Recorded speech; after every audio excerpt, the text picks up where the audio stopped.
Sharon bagged the Development Reporting TV Award category, which she owned with a scintillating smile, marked with a splendid walk in the Hall of Fame. Welcome our viewers to MVS TV. I'm your host, Jovan Miller. Today I have a interactive session with TV journalist Sharon Barang'a, live from Mountain View School. Stay tuned.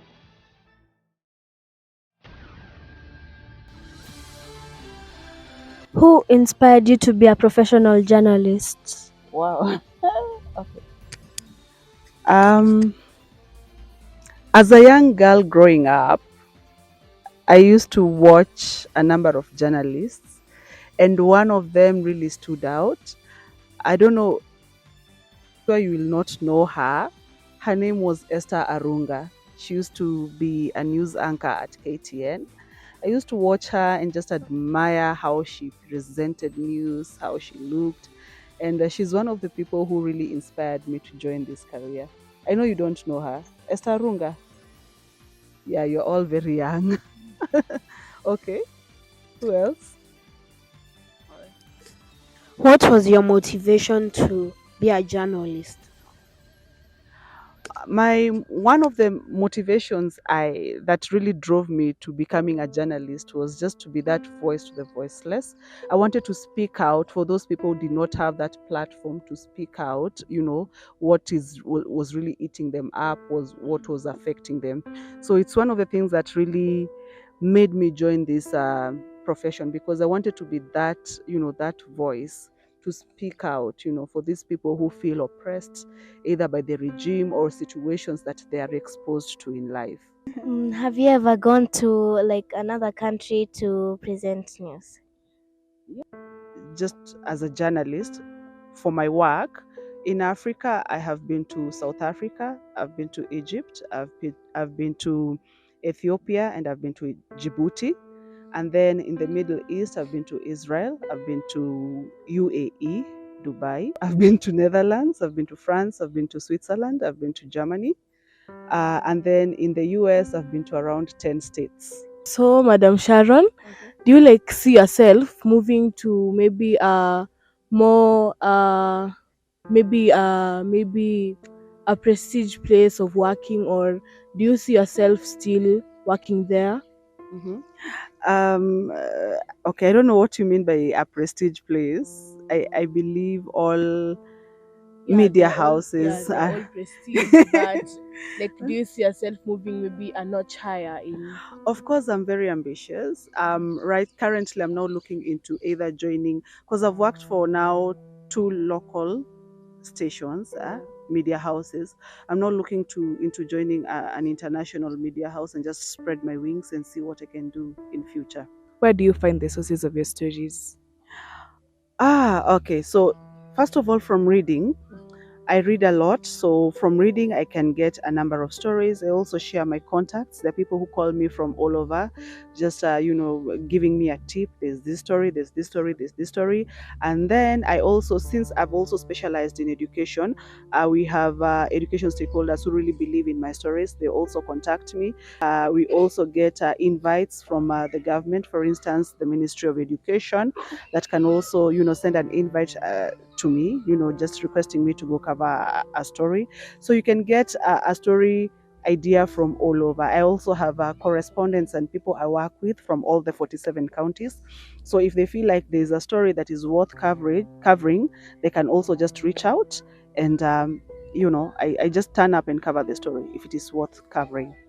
What's the most memorable story that you have ever covered? The most memorable. I have 2 memorable stories that I've covered. One is I went to Kwale County and covered a community called the Makonde. These are people who are natives of Malawi or Mozambique. Mozambique. They are natives of Mozambique. They came to Kenya in the 1920s. And from 1920s up to this time round, they were never recognized as Kenyans. They were passing through a difficult time in terms of they could not open bank accounts, they could not get employed, they could not really further their education. Like they were modern day slavery, like they were going through, some slavery in the modern world. So I covered that story, and it turned out to be a beautiful ending, because in the year 2000, I think 2018, they were recognized as Kenyans, and then now they can receive IDs. They're now part of us. And then in 2017, I guess, I interviewed President Uhuru Kenyatta. That was my first time to interview a sitting president. So it is one of the most memorable stories that I can look back into, and I'm just proud of what I did. Positive energy around here, and I also need a mentor. So I need a mentor. So will you grant me my request and be my mentor? You're most welcome, my dear. I hope you have learned something today also. A lot. Yeah? A lot. And something that you'll also transfer to those who are looking up to you. Yes. Yeah? Yeah. Well done. Thank you.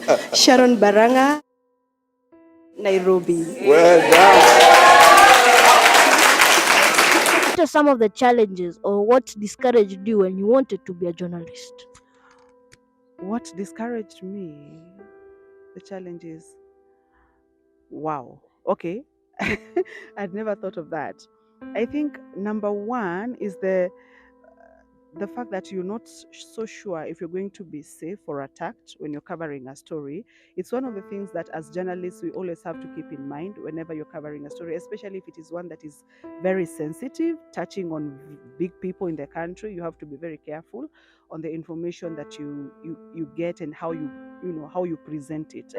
You have to be very, very, very careful. It's one of the things that has been a challenge, not only to me but a number of journalists. Just safety. Safety is key when your life is not, when you feel threatened. It's not a good thing, and especially if it is in your line of work, it is not a good thing. I think that's the only thing I think I can think of at top of my head as one of the challenges that most journalists, whether local or international, that are concerned about safety. So, what encouraged you now to face your fear? How to face my fear. Number one, when I chose to pursue journalism as a career, I knew what I was getting into. Like right now, you want to get into journalism, at least you have a rough idea of what to expect. Even if there are these things that are going to be challenging to me, then I'm not, first of all, the only journalist in this world. I'm not going to be the first, neither am I going to be the last. So people have surmounted these challenges. So why not you? How do you decide to choose the stories which you cover? First of all, there are news values that we are taught in school, what to look out for you to judge whether a story is worth covering. Number one, prominence. How big is the story? Number two, who's involved in this story? Timeliness. The story should not be stale. People should want to know what is happening. So there are these news values that we are taught in school that guide us in making that judgment whether a story is worth covering or not. For example, if President William Ruto is launching something at Mountain View, number one, there's prominence. That's the head of state. President William Ruto is coming to Mountain View, and then for you as a journalist, first of all, that is also prominence. It's closer to you, and then it's timeliness. There's prominence. This is the head of state. Then there's timeliness. It's happening right now. It's current. It's not stale news. So we have values. I can list them for you after this interview, but we have values that will guide us as journalists to make that sound judgment of what can make a good story and what cannot make a good story. My name is Precious Wanjiru. At my interview grounds, I'm going to interview Sharon. Sharon, what will you tell who are in high school or university to motivate them? Number one, journalism requires passion. if you don't have the passion for journalism, then you're going to fail very early when you're starting out in that profession. You must have that passion, that drive, what really drives you.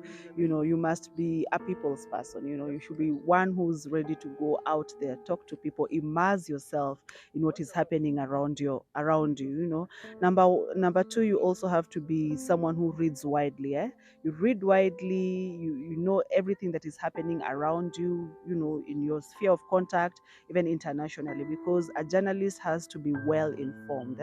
Number three, hard work. You cannot be a desktop journalist and you just want to succeed in this profession. You have to be one who you push yourself out there to go and do and search for these stories.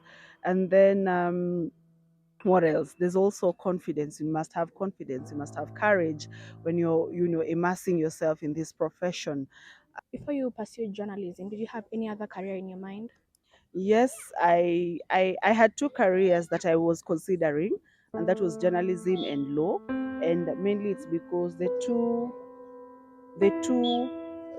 are connected in a way, because they are all fighting for a person. For example, if it is law, you're trying to you help someone get justice. If it is journalism, you're trying to help someone just let their voice be heard out there, someone who's being oppressed maybe by different circumstances in their lives. So I really wanted to pursue those two.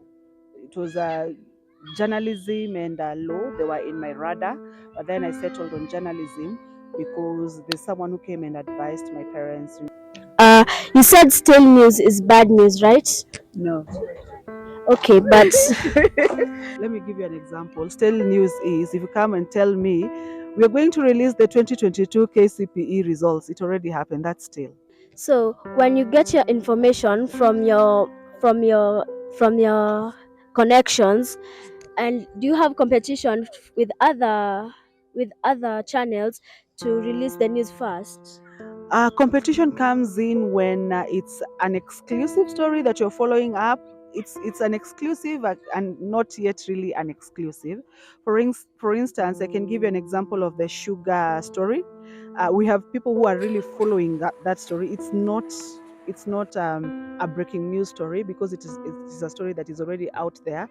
But we have journalists who are still following up that story to just find a fresh angle to cover that story. For example, your fellow colleague, or when you are reporting, you you get discouraged, like someone tells you that your English is not good, you can't report, and that you're not suitable for reporting. So how did you overcome difficulties like that? First of all, number one is just soldier on. Never let anyone put you down. Of course, we have such instances where, especially when a journalist is covering a live event, and maybe there's something so heated. A heated environment, and at times they might miss on their words. Of course, you're going to have people who are just around you and commenting things that are meant to pull you down. But never ever concentrate on such. Focus on what you're saying, your story, and just move on, push on. Yeah. Miss Sharon, in what ways do you think that journalism impacted your life and the life of others? Wow. Number one, I was a very shy person. So from journalism, I gained confidence, and that really happened, especially when I was interviewing the former head of state, Uhuru Kenyatta. I had gone to State House to cover a story about his mentorship program for students, and I was very nervous. I was very, very nervous, very scared. But when he saw me, how he reacted really helped me in covering that story. Because when he saw me, the first thing he said is, wewe umepotelea wapi, mbona ukuji kunisalamia? And all of a sudden, all those butterflies in my stomach vanished. So that really, really helped me out. So I gained confidence from that. Number two, I have really I have empathy, because at times you're covering a story of someone who's in a really dark place. They're really suffering, but you have to bring out that story in such a way that that this person will still be dignified in all that they are going through. They'll still their story is not going to come in such a way that is going to leave a bad taste, you know. So empathy is one art that I've really gained in this profession. And then my contact list has really grown. My networking skills have grown. How do you verify reports from your sources? Aha, that's a very, very good question. Number one, you you look at, for example, if I've been invited to cover a story by the Ministry of Education, first of all, the Ministry of Education is believable. You know, that's an authority when it comes to education. So any information that is going to be shared by, for instance, the CS or the PS or the CAS, that's already verified information. Eh? So that's one of the things that you can tell. If it is from the public, then that you just have now to put your antennas up. Eh? For example, if it is an accident that has happened, you have to put your antennas up so that you ensure the information that you're going to gather from the field is actually not fake. Eh? We have witnesses who might want to, you know, fake. You know, we've had people who've tried to, you know, dramatize and make fun of everything. Eh? You have to be very careful as a professional journalist that the information that you're gathering from out there is something that is really authentic. And one of the things that you can also do after you've collected information from the witnesses, for instance, if it is an accident scene, you also have to look for a police officer, the commanding officer who's on the ground. Let them give you the true picture of what is currently happening, whether it is So I figures. wanted to ask you, how do you deal with all this fake news? It's true, we have a lot of fake news, and currently we are also being trained on how to spot fake news. For instance, if it is a picture that is going rounds with a claim of something that has happened, there's a way you can run that picture on Google search and find out if this is true that has happened. It's just one of the things that you can look at. We have people who also manipulate people on video, like you'll see someone's image and then they put some like a voice of this person like talking something that is not really, you know, what they said. So there's a way we can also use tools in our media houses to just try and pick out whether these things are fake or not. Yeah. Another thing, if it's an information that is touching on anything on an organization, for instance, the UNICEF or government, you can always call and just contact them and find out whether this story that is out there is true. Thank you, our guest Sharon, a top Kenyan journalist here on MVS TV. To our esteemed viewers, it has been Sharon Barang'a from TV 47 here on MVS TV, Mountain View. Sharon Barang'a, a journalist, and I've had a productive session with young upcoming journalists from Mountain View School. And what is your school motto? Age quarter geese. In whatever you do, do it to your best. Mhm. They are great talents, and we're looking forward to you joining the industry. This has been the Mountaineers, the future anchors, the journalists, the best you can see on TV. We have been privileged to interview Madam Sharon, a famous Kenyan presenter and also an educational presenter. We thank the management for all this support. This has been Michael Mora from the grounds of Mountain View School. Thank you.